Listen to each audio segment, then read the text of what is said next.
Akbar di sini ya ya akan mengeluarkan kerangka teori dan metode penelitian saya yang berjudul penyimpangan dalam Al-Quran Panjilah terhadap tafsiran makna. Nah, di sini saya kerangka teori ini mengambil dari beberapa judul tersebut. Yang pertama yaitu ada pengertian ilhad. Pertama, pengertian mengenai ilhad. Kata ilhad berarti menyimpang, condong atau bengkok dari ini benar. Pelakunya disebut mulhid, yaitu orang yang berdiri kebenaran. Secara istilah ilhad adalah penyimpangan dari sesuatu yang semestinya tidak diingat tidak melakukan.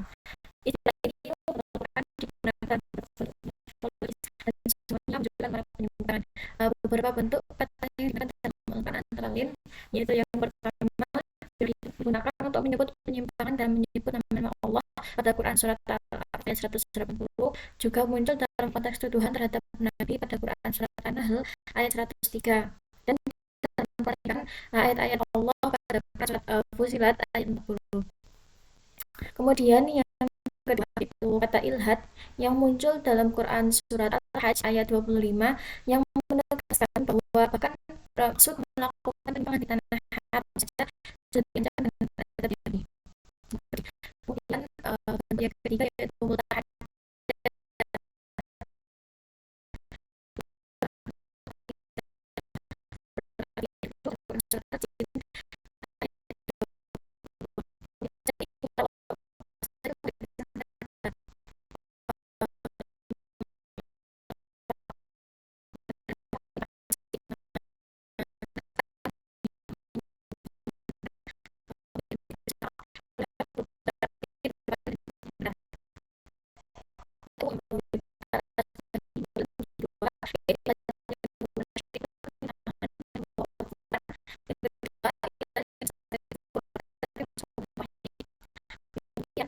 adalah penyimpangan dari kebenaran secara khusus kita merujuk pada penolakan terhadap nama dan sifat Allah. Tidak semua orang kafir disebut mulhid, tapi setiap orang yang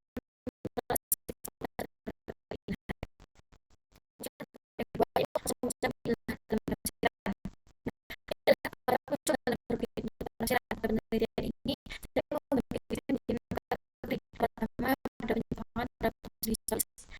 ini terjadi ketika penafsiran menambahkan menyebutkannya. Misalnya kisah Nabi Adam yang diisi dengan cerita dari Alkitab. Kedua, penyimpangan dalam tafsir teologis. Ini terjadi ketika ayat ditafsirkan untuk membenarkan mazhab tertentu. Misalnya, tafsiran Quran surat Al-Maidah ayat 55 yang dititipkan hanya untuk Ali bin Abi Thalib. Yang ketiga, penyimpangan dalam tafsir sufi. Tafsiran berdirilah terlalu jauh dari pada zahir ayat, seperti pemahaman Ibnu Arabi yang mengatakan sapi Bani Israel itu sebagai manifestasi Allah. Yang keempat, penyimpangan dalam tafsir mistik. Ini terjadi karena kesalahan memahami bahasa Arab. Contohnya menafsirkan kata ilahim sebagai bentuk jamak dari hukum. Kemudian yang kelima, penyimpangan dalam tafsir ilmiah atau tafsir ilmi. Ini dipaksakan cocok dengan teori sains modern, padahal Al-Quran tidak diturunkan untuk menekan teori ilmiah yang berubah. Kemudian yang terakhir yaitu penyimpangan dalam tafsir modern.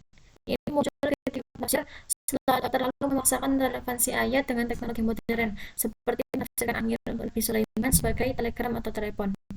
Kemudian sebab yang kedua adalah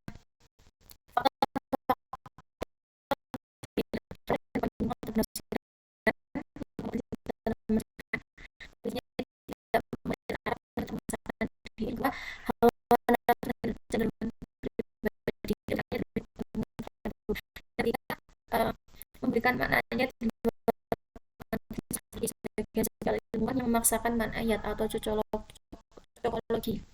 Kemudian yang keempat, membela data tertentu sehingga ayat dipahami secara subjektif. Karena rata-rata penyebab dari penyimpangan penafsiran Al-Quran itu biasanya karena para mufasir itu sangat condong kepada mazhab yang dianutnya, sangat condong dan tidak mau menerima dari mazhab yang lain begitu. Sebab yang keempat yaitu dalam bentuk interpretasi sosial dan budaya yang tidak sesuai dengan prinsip agama. Salah satunya adalah pemikiran seksualitas yang mengabaikan ketentuan syariat. Dalam hal ini, penyimpangan terjadi ketika nilai sosial modern digunakan untuk menafsirkan agama secara subjektif, sehingga esensi moral dan hukum Al-Quran menjadi kabur. Di sini saya mengambil dari penafsiran Siti Mustamiyah pada Quran surat Al-A'raf dan Al-Hud yang mengatakan bahwa kaum Nabi Lut itu tentang kaum Nabi Lut yang sodomi, Siti itu menganggap bahwa larangan larangan seksual larangan LGBT itu tidak dipakai dengan secara eksplisit, tapi di situ Siti Mustamiyah mengatakan bahwa yang dilarang LGBT-nya tapi perilaku seksualnya gitu. Kemudian sebab yang terakhir yaitu ancaman dengan Al-Quran. Dalam Al-Quran Allah secara tegas memperingatkan bahaya orang-orang yang menyimpang dari ayat-ayatnya, terutama dalam Quran surat Al-Fasilat ayat 40. Nah, ancaman ilhad terhadap ayat meliputi yang pertama memutarbalikkan bacaan dan makna ayat, yang kedua menyimpangkan nama dan sifat Allah dari yang benar, yang ketiga mengingkari perbuatan Allah sebagai pencipta dan pengatur alam semesta. Kemudian berlanjut pada bab berikutnya itu metode penelitian. Dalam penelitian ini metode yang digunakan adalah kualitatif dengan pendekatan library research atau penelitian kepustakaan. Kemudian saya mengambil teori dari teori kontekstual dari Abdul Said yang menekankan pada konteks historis, asbab nuzul dan masalah ini gitu, akan yang sekarang.